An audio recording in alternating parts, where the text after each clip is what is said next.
Il y a une personne que tu as abandonnée depuis très longtemps, et cette personne, c'est toi. Et peut-être qu'aujourd'hui, je vais te rappeler comment c'est arrivé. Tu t'es sacrifié toute ta vie. Et ça, qu'on se mette d'accord, c'était là avant la relation toxique. T'avais peur du vide. Ça aussi, c'était là déjà avant. T'avais peur d'être abandonné. Tu te faisais passer en dernier. T'avais peut-être aussi besoin d'être validé. Tout ça, c'était déjà là. Tu te rétrécissais de peur de déranger les autres. T'étais peut-être même dépendant affectif. Tout ça, c'était aussi là avant la relation toxique. Cette personne perverse, toxique, elle a rien inventé. Elle avait juste une rallonge qu'elle a branchée sur une prise qui traînait déjà. C'est pour ça que ça a marché sur toi. Parce que t'avais déjà l'habitude de faire des efforts. T'avais déjà l'habitude de ne pas dire les choses pour être accepté. Une personne perverse narcissique, c'est pas la maladie, c'est le révélateur final. Il t'a montré en grand format, en 16 neuvième, en version violente, un truc dont tu souffrais depuis probablement des années, peut-être même toute une vie. Tu t'es sacrifié depuis que t'es tout petit, depuis que t'es jeune, ça l'a fait sourire. Cette personne se sacrifie, je vais lui prendre sa tête, lui mettre sous l'eau pour qu'elle souffre, pour qu'elle se sacrifie jusqu'à la dernière goutte. T'avais peut-être peur d'être rejeté, il te l'a fait souffrir en puissance 1000. Mais il s'est passé quelque chose après.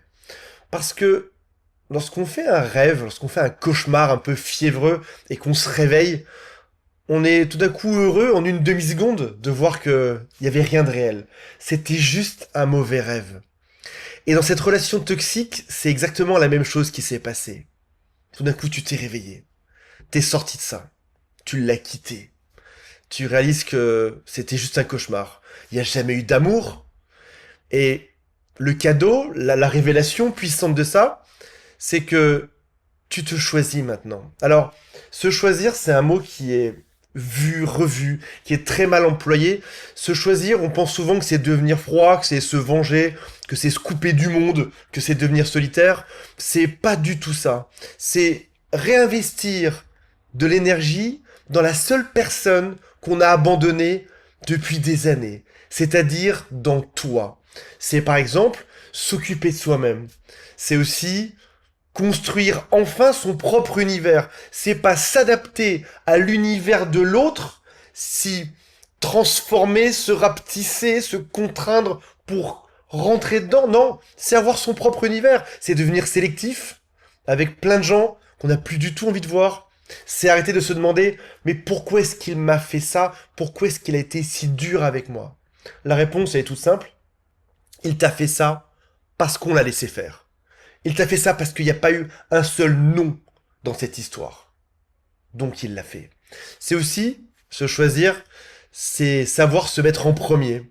Une espèce d'égoïsme nécessaire pour être heureux. Se choisir, c'est pas un truc qui est spectaculaire, c'est pas un grand discours. T'es pas face à un micro devant un stade de France de 80 000 personnes. C'est juste changer son regard. C'est très simple. Le regard que t'as sur l'autre, tu le mets enfin sur toi. Et là, tout d'un coup, il y a quelque chose qui change.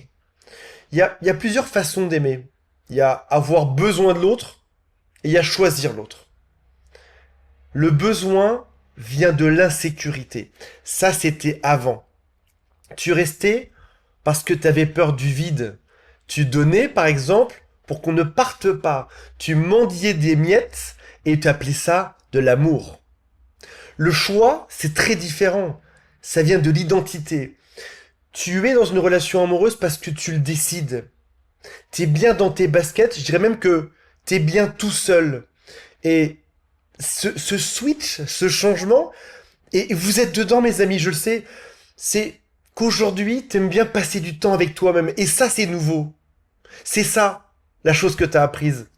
Ton environnement change, tes relations même amicales changent, tu deviens sélectif, tu fréquentes plus n'importe qui, t'as plus de temps à perdre.